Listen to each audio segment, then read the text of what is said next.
Driving a car is a blast, isn't it? The open road, the wind in your hair, well, maybe not literally if you're in a convertible with the top up. The thrill of the journey. But there's one thing that's even more important than going fast: stopping safely.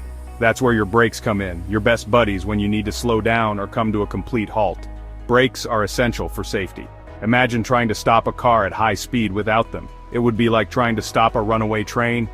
That's why it's crucial to have a good understanding of how your brakes work, especially the part that gives you that extra stopping power, the brake booster. It's easy to take brakes for granted. You press the pedal, and the car stops, right? But there's a lot more to it than meets the eye.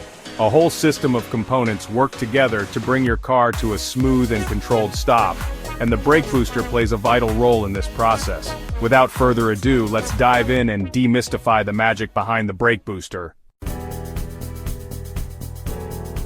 Ever wondered how you can stop a heavy car with just your foot? It's not just your leg muscles doing the work, that's for sure. The answer lies in a clever device called the brake booster. The brake booster is like a silent partner in the braking system, working tirelessly to make your braking easier and more effective.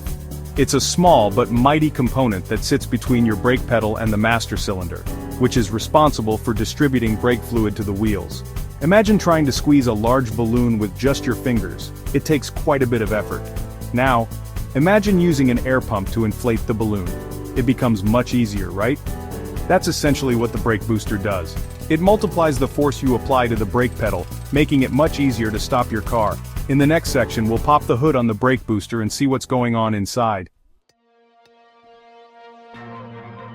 The brake booster might seem like a mysterious black box, but it's actually a relatively simple device with only a few main components. Don't worry, we won't get bogged down in technical jargon here.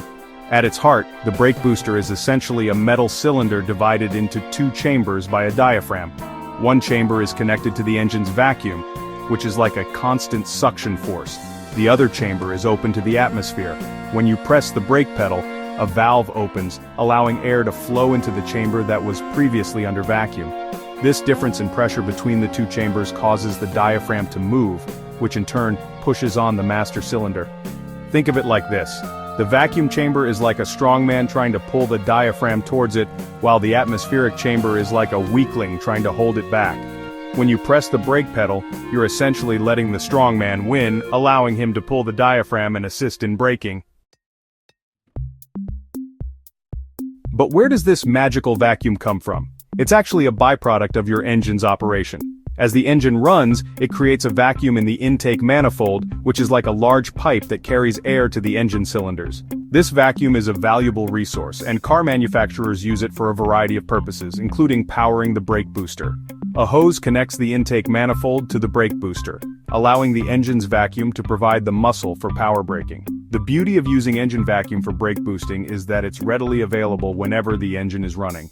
This means you have consistent and reliable brake assist without needing a separate pump or power source. So next time you're cruising down the road, take a moment to appreciate the silent but crucial role that the brake booster plays in keeping you safe.